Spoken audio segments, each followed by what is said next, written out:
Saknairaba Aiba Amadi, Maitai Puyagi Wari Liba Oinam Tunan, Miyamgi Chana Lukoi, Masagi Anaba Manamaram Oiraga, Imphalis District Manung Chana Laiba, Chana Dalaiba, Masagi Yum the Lakidre.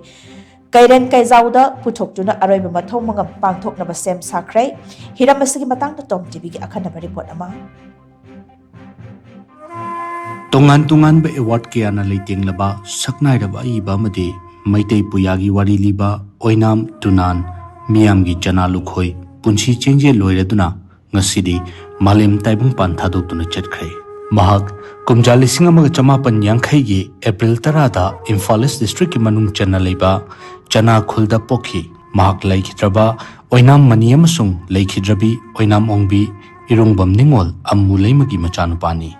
Apok Papok Pina, Oinam Tunan Hainaming Tholabasu, Masagi Poknapam, Chana Khulgi Minglauduna, Miyam na mahakpu Chana Lukhoi haina khangnarakibani. Laikhidraba Chana Lukhoi, Khaidem Nungthil Chaibiga, Punsi Yumban Minaduna, Machanupa Ohum Amadi, Machaningol Ani Fangzaki.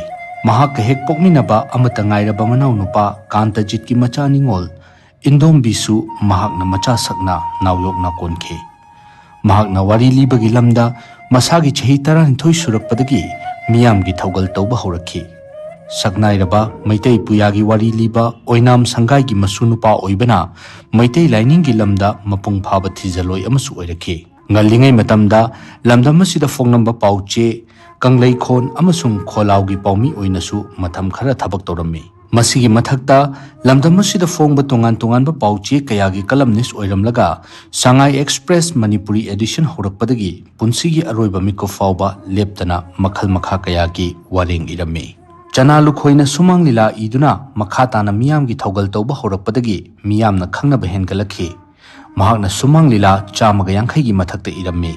Madugi Manungda, Iginong, China Pung, Nongan Khidraba Ahing, Kheba Chingi Napomda, Ipam Maihore, Tingang Kok, Mongpamna Ayhakpu Korakle, Kaisam Thong Thoibi, Sabi Sano Express, Miss Sangbanabi Amasung Love 2000 Panbayai.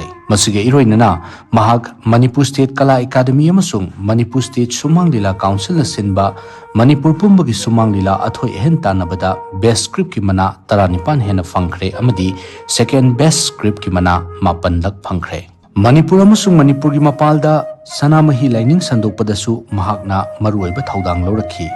Bangladesh amasung Myanmar yauna Malemgi Maitai Taba Mafam Kayada Koina Chatuna Sumang Lila Amadi Maitai Lining Sandopa Horaki. Masigi Mathakta Mahak Kangla Fort Board Kangla Religious Committee ki member oirami. Mahak Manipur University of Culture ki Dance Department ki faculty member oibaga loinana University asi lingkhalakpada achoba thaudang lokhi.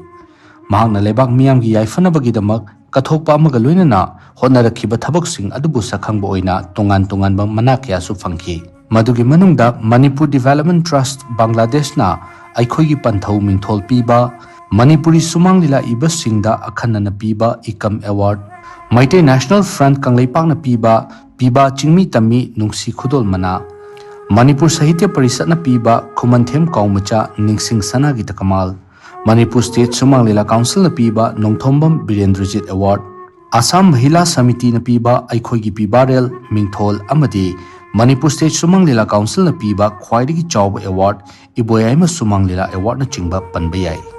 Masigi Mathakta Mahak na iba Charai Huimadon Laima, Iginong, Sanapat ki Tharik Tha, Chaning Lairembi, Hotel Boy, Nupilalda Thongna Fabi Singh, Saknai Batara Nithoi Amasung, Taibang Ipak Lalamdai Haina Mingthonba, Dari Kaya Su Fongkre.